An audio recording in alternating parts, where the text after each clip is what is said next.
Hello everyone, I hope कि आप सब अच्छे होंगे, स्वस्थ होंगे, मस्त होंगे। तो दोस्तों, आज मैं अल्लामा ग़ुलाम रसूल बलियावी साहब क़िबला का वो दर्दनाक वाक़या जो कि उनके साथ ये पेश आया है, जो कि आज जो है उनकी तकरीर उनकी ज़बानी समात करें।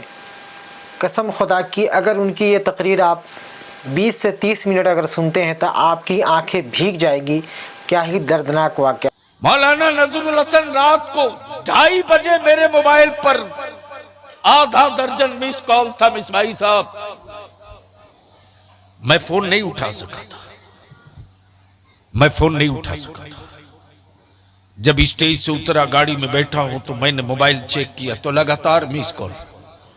मुझको लगा कोई जरूर बड़ी मुसीबत में मेरा पड़ा है। जब ये 2:30 बजे रात को इतना कॉल किया है, फोन लगाया तो एक बच्चा फोन उठाता है, बोला हजरत सलाम अलैकुम। सिसकियां ले रहा। मैंने कहा बेटे हुआ क्या, बोलो। बोला मेरी बहन की बारात आई थी, लगभग 150 लोग थे। रात को 20 आदमी का खाना घट गया। मेरे अब्बू कर्ज लेकर के मेहमानों की जियाफत का इंतजाम किए थे। लड़के के बाप ने कह दिया मैं किस भिख मंगे के यहां अपने बेटे का निकाह कर रहा हूं, जो मेरे मेहमानों को एक वक्त खाना न खिला सका। हजरत मेरे अब्बा ये सदमा बर्दाश्त नहीं कर सके और उनका हार्ट अटैक हो गया। अभी मैं हॉस्पिटल में हूं। मैंने कहा बेटे किसी लड़के को भेजो, जहां बारातियों को खाना खिलाया जा रहा था जरा वहां जाकर देखे कि कचड़े में कितना खाना फेंका हुआ है। एक लड़का देखकर बताया कि हजरत 50 आदमी से ज्यादा लोग खाना खा सकते थे, उतना खाना नुकसान करके डब्बे में फेंका हुआ है। तेरे बलियावी को कोई हुकूमत वाला नहीं हरा सकता रे, हराया तुमने है। इन हुक्मरानों को वोट देने के बाद मेरी कौम एक चापाकल, एक तालाब मांगती है। मैं पूछता हूं क्या तू तालाब में अपनी नस्लों को डुबाने के लिए तालाब मांगा? तवज्जो चाहो। क्या तूने अपनी औलादों को कुआं में दफन करने के लिए कुआं मांगा? एक वफादार और लायक बेटा अपनी मां की खिदमत करता है और खिदमत करते करते जब मां साथ छोड़ देती तो आखिर में बेटा कहता है क्या करें, कोशिश तो बहुत की, जमीन भी बिक गई, जायदाद भी बिक गई, सब बेच दिया, उसका हमें कोई मलाल नहीं, उसका हमें कोई मलाल नहीं। अफसोस ये है कि बेटा होने का हमने हक अदा नहीं किया। बेटा होने का हमने हक। मेरे अजीज, उस वक्त तक तेरी औलादों को लोग विकलांग और अपंगु समझेंगे जब तक तुम डर के जियोगे। अभी आए थे मौलाना जमाल अख्तर साहब, मधुपुर में तहरीके बेदारी थी, दिलवर बाबू। उसी दिन रात में इधर ही से गुजरे। जगदीशपुर में कुछ जवानों ने हमको रोका। यह था कि हम जवान कुछ आपके साथ तबादले ख्याल करेंगे। उन जवानों को किसी बड़े सियासतदान ने आंखें दिखाई थी कि ज्यादा मुसलमानों के बच्चों के पढ़ाने की बात मत करो, वरना लाल दरवाजे में डलवा दूंगा। हमारे बच्चे कुछ सूरत कुछ कोलकाता, कुछ दिल्ली रहते। बच्चों ने फोन किया, मैंने कहा उस शोरमा को कह दो कि रईसुल कलम की एक छोटी सी छेनी आ रही है,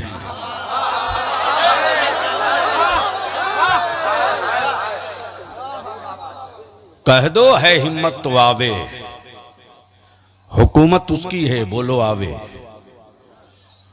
पावर में है वो, यहां बोलो आवे।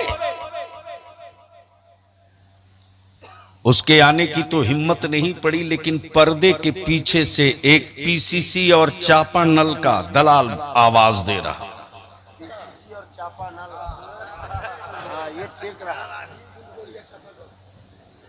दिलबर बाबू, किस कदर लानत और शर्म आती है ये बात कहते हुए हमें। मेरी कौम ने अब तक लोगों को सत्ता दिया, लेकिन मांगा तो न स्कूल मांगा, न कॉलेज मांगा, न यूनिवर्सिटी मांगा। इन हुक्मरानों को वोट देने के बाद मेरी कौम एक चापाकल, एक तालाब मांगती है। मैं पूछता हूं, क्या तू तालाब में अपनी नस्लों को डुबाने के लिए तालाब मांगा? तवज्जो चाहो। क्या तूने अपनी औलादों को कुआं में दफन करने के लिए कुआं मांगा? अगर तेरे बाजू बीमार नहीं है तो अपने खेत की मिट्टी काट के पानी निकाल। जमाने के कुओं पर अब भरोसा मत कर, केमिकल के दौर में कुछ भी हो सकता है। अब तू जमाने से कुएं की खैरात मत मांग। अगर तूने वोट दिया है किसी को तो छाती पर चढ़ के गट्टा पकड़ के मांग। मुझे पीने का पानी नहीं चाहिए, हमें प्यास लगेगी तो करबला याद करके दिल बहला लूंगा। मुझे अपनी नस्लों को जिंदा रखने के लिए हमें स्कूल चाहिए, कॉलेज चाहिए, यूनिवर्सिटी।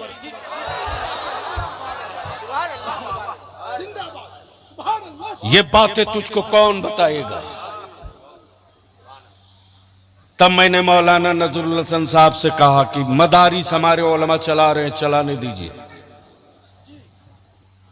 हम जानते हैं कि मेरी कौम पीरों की जबान समझती है, आलिमों की नहीं समझती। मेरा आलिम अपनी पीठ पर सीमेंट की बोरियां लेकर मस्जिदों की तामीर के लिए शहर में गुजर सकता है, लेकिन मेरी कौम आगे बढ़कर यह नहीं कह सकती कि हजरत आप दे, मेरा कांधा होगा। लेकिन माफ करना, मैंने देखा मौलाना जमाल साहब कि अपने बाल बच्चों को छोड़कर मजदूर की तरह लोग न जाने कहां कहां लगे हुए हैं किसी की हवेली बनाने में। लेकिन यह भी बलियावी जानता है कि जन्नत की चाबी बेचने वालों, तवज्जो चाहो, जन्नत की चाबी बेचने वालों,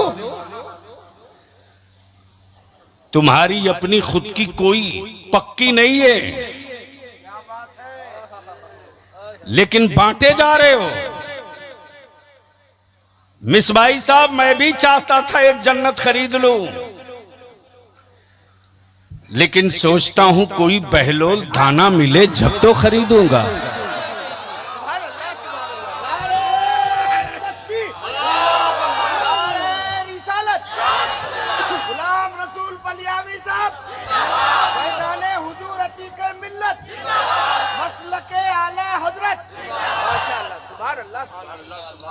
इसलिए आज इतने बड़े मजमे में एक जिम्मेदारी देना चाहता हूं मौलाना सैयद नजरुल हसन साहब को। अगर पैरों में कांटा चुभने का खौफ हो तो मेरा शरीके सफर मत बनिएगा। हम अपने उलमा से कहते हैं कि अगर कांटों के चुभन से खौफ ज़दा हो तो बाहर मत निकलो। हां, अगर कील पर दौड़ने की तमन्ना हो तो चलो रईसुल कलम की राह चल पड़ते। हमने कहा है इनसे कि इस पूरे इलाके में हमारे बच्चों की पोजीशन देख लीजिए, बेटियों को देख लो। बड़ी मुश्किल से 5-10 गांव में मिला दो तो शायद 25-30 बच्चे हाई स्कूल पास मिलेंगे। बोलो सही है कि गलत है? अरे जोर से बोल ना। माफ करना, यह कड़वा सच है। अगर हमारे मदरसे ना होते और मुसलमान तेरा मुठिया का चावल ना होता तो आज मेरे गांव में, मेरे मोहल्लों में शायद कोई उर्दू बोलने वाला भी ना होता। जमाने को बलियावी के न चेहरे से, न जिस्म से, न बाजू से, न ताकत से, बलियावी के किसी हिस्से से किसी को डर नहीं लगता, लेकिन कुफ्र को इस्लाम और कुरान से बहुत डर लगता है। तब मैंने इनसे कहा, आज से करीब 1 साल से मैं इनके पीछे पड़ा हूं।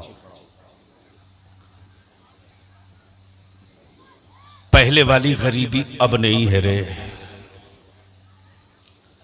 2005 में आए थे ना हम, 6 में सदर साहब है ना। हाँ?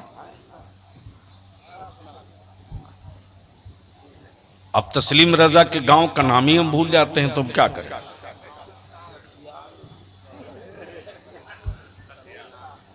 आए? सठनाल यानी नाल है, सठ शुक्र है लठमार नहीं। सदर साहब हमारे बहुत मोहब्बत करते लोग। उन्होंने मुझसे कहा, बलियावी तुम आए थे मेरे बाप की उम्र के। इन्होंने कहा 2005 या 6 में तुम आए थे।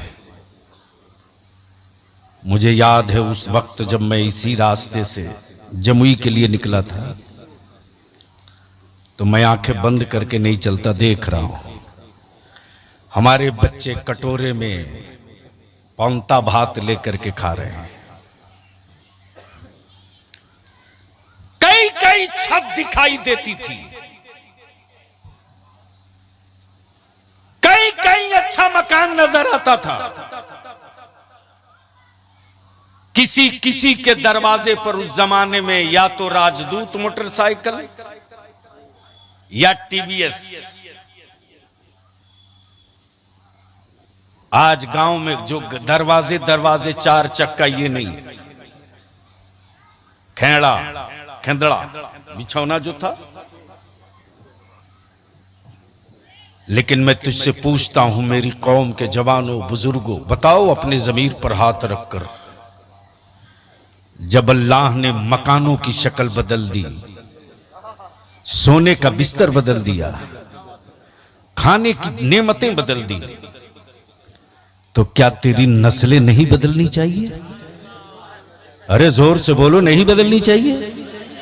जोर से बोल, नहीं बदलनी चाहिए? जोर से बोलो, नहीं बदलनी चाहिए?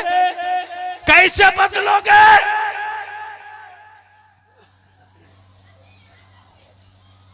क्या बोला?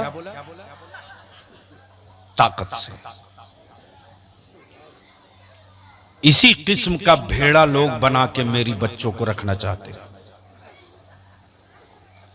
बेटे, कागज से नस्लें नहीं बदलती, मेरे लाल कलम से नस्लें बदलती हैं। तब मैंने इनसे कहा कि एक इदारा, एक स्कूल ऐसा हो जहां मजहब के साथ हम 10+2 से आगे बढ़ करके अपने बच्चों को state service commission, Jharkhand police, Bihar police, NEET की तैयारी। कभी भी ख्वाब देखो तो छोटा मत देखो, बड़ा देखो। और कभी भी घर बनाओ तो 25 साल देखकर मत बनाओ, कम से कम 200 साल देखकर बनाओ। जब ये विजन होगा, पेड़ आज लगाओगे तो कल ही इसका फल नहीं मिलेगा। दिलबर बाबू ये आखिरी बात कर दो। मौलाना जमाल साहब, आदमी के लगाए हुए पेड़ों से फल निकलता है, बंदर के लगाए पेड़ों से कभी फल नहीं निकलता। अब आप कहेंगे क्यों? तो सच यह है कि बंदर ने अगर पेड़ लगा भी दिया तो सुबह से लेकर शाम तक 20 मरतबा उखाड़ के देखेगा लगा है कि नहीं लगा है।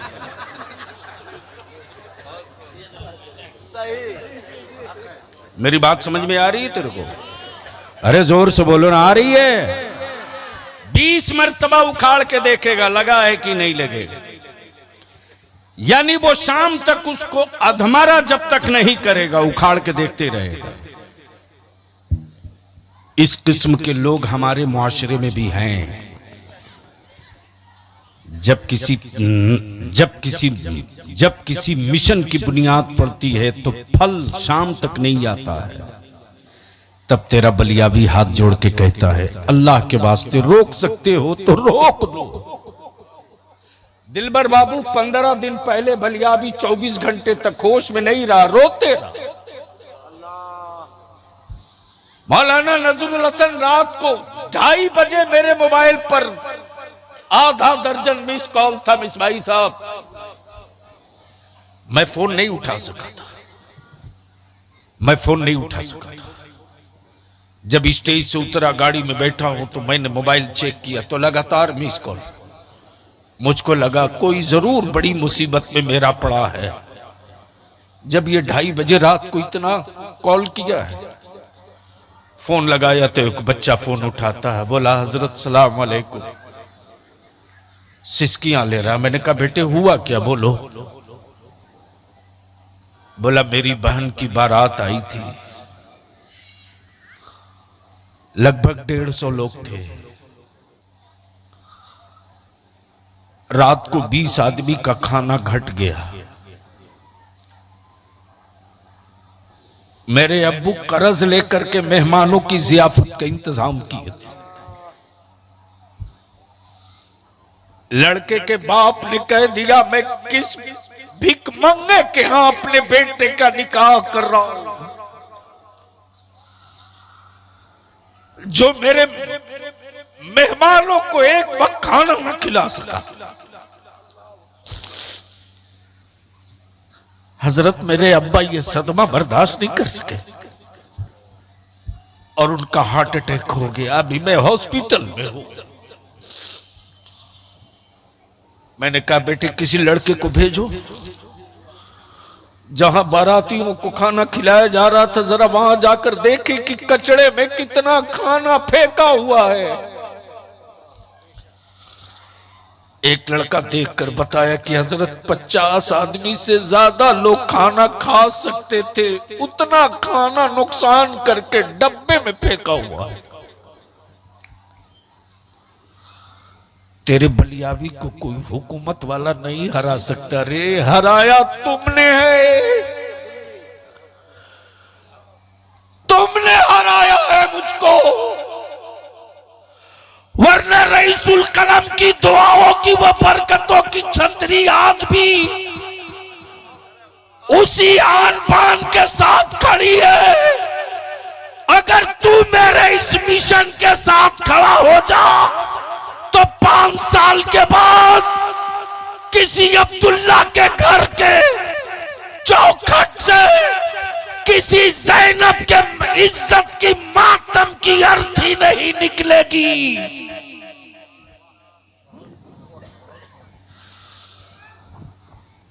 नहीं निकलेगी। तब बलियाबी ने महसूस किया कि मैं अपनी कौम से पूछूंगा कि बता इस कत्ल का मुजरिम कौन है। इसलिए आज के इस तारीख साज अतीक मिल्लत कॉन्फ्रेंस से मैं आपसे विनती करके कहूंगा, चाहे जिस गांव के हो, गांवा के हो, सतगांवा के हो, काला पहाड़ के हो, कहीं के भी हो, अगर चाहते हो अपनी नस्लों को बदलना तो हर गांव के जवानों मीटिंग करो, आपस में मीटिंग करो और तय कर लो कि मैं अपने गांव में उस बारात को नहीं आने दूंगा जिस बारात में डीजे बाजा हो, उस बारात को अपने गांव में दाखिल नहीं होने दूंगा। माशाअल्लाह। मेरे गांव में अब बाजा बजा कर कोई बारात नहीं लाएगा। आना हो तो मुस्तफा की नाक पढ़ते आ, मैं इस्तकबाल करने। नारे तकबीर, नारे रिसालत, मसलके आला हजरत फैजाने हुजूर अतीके मिल्लत हजरत अल्लामा गुलाम रसूल बलियावी। माशाअल्लाह। बोलो ये ऐसा मुमकिन है? कर सकते हो? अरे बोलो ना, कर सकते हो? कितने लोग कर सकते हो? जरा हाथ उठा के बताओ मेरे को। ये जो खड़े हैं, वो जो किनारे खड़े हैं,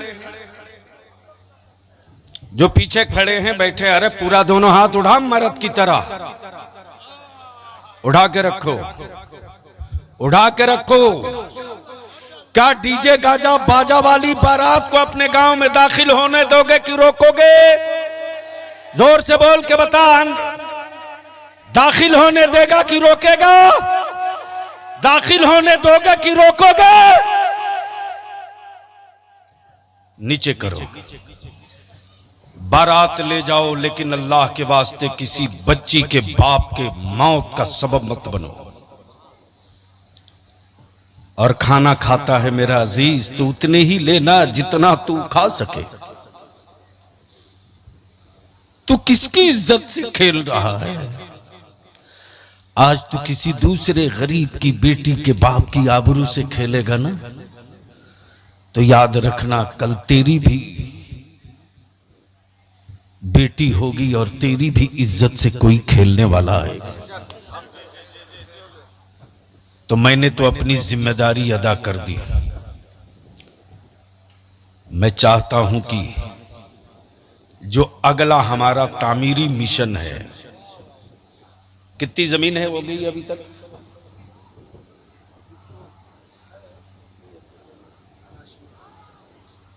अभी तक जो ले ली गई है कै कट्टे? मदरसे वाली फैजान ताजु शरिया में ही अभी ऑफिस रखी है। अली जामिया फैजुल उलूम धतकी डी रोड पर बोरा बिछाकर रईसुल कलम ने शुरू किया। मौलाना जमाल, वो तस्वीर भी मुझको लगी तो मैं आज भी जब वो तस्वीर याद आती है तो बलियाबी की आंखें रुकती नहीं। वो कैसा आलिम था जो दीन में पढ़ाता था और जुमेरात के दिन खुद ही साइकिल में झोला बांध कर मुठिया तहसीलने निकलता था। Times of India, the Hindustan times ने उस तस्वीर को छापा था। मुझको किसी ने दिखाया, कहा कि असल अल्लामा को देखना हो तो मुझसे मिलिएगा। मुझको भी इश्तियाक हुआ कि मेरे असल अल्लामा को ये कहां छुपा रखा है। तब उन्होंने दिखाया, ये देखिए तस्वीर है मेरे पास कि वो कादरी फकीर दीन में सड़क पर बोरा बिछाकर बच्चों को पढ़ाता था और शाम को अपनी नस्लों को जिंदा करने के लिए दरवाजे दरवाजे मुठिया मांगता था। तो ईमान से बोलो, क्या मैं इस इलाके में आप जरूरत महसूस कर रहे हो कि कोई ऐसा एक स्कूल होना चाहिए? अरे बोलो ना, जोर से बोलो, होना चाहिए। जोर से बोलो, होना चाहिए। हमारे बच्चों को पढ़ना चाहिए। आप साथ दोगे? कोई एक नौजवान हो तो 500 रुपये से मेरी मदद कर दे। आज से इस मिशन की शुरुआत कर रहा हूं।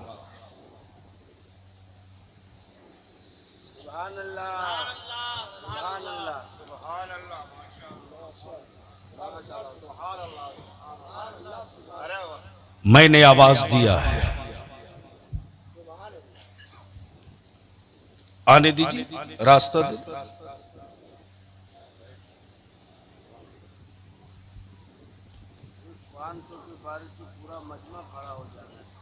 मैंने आवाज दिया, भैया आने का रास्ता दो।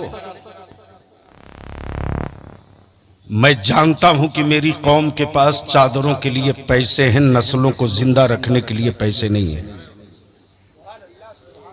मैं जानता हूं कि पीरों के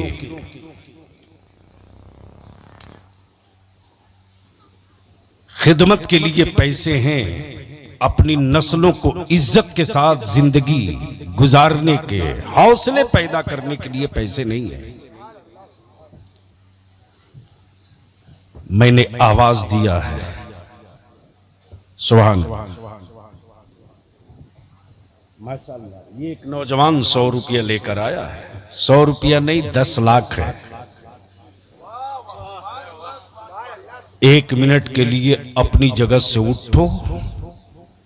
बलियावी अपने बाप और अपनी औलाद की हवेली के मिशन का आगाज नहीं कर रहा, आपकी नस्लों के मुस्तकबिल की आज बुनियाद डाल रहा है। अल्लाह ने सेहत के साथ रखा तो अनकरीब जेलों का सफर तो मुकद्दर है। जमीन खरीद न सके तो यूं ही बांस गाड़ के कब्जा हम भी करने की हिम्मत रखें। सुभान अल्लाह। एक दिलबर बाबू ने भी 1 मिनट के लिए अपनी जगह उठो और जिससे जो बन पड़े, जिससे जो बन पड़े बस डालते जाइए, जिससे जो बन पड़े। वो जो सामने खड़े हैं वो भी ये सोच करके कि आज मुस्तकबिल की बुनियाद पड़ रही है। आने का रास्ता दो, आने का रास्ता दो,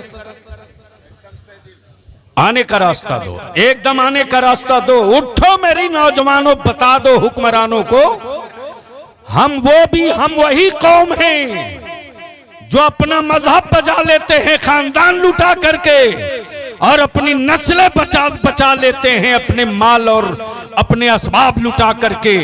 हम मोहताज नहीं है, हम फूस के छप्पर से सफर करते हैं तो अलीगढ़ यूनिवर्सिटी बना सकते हैं।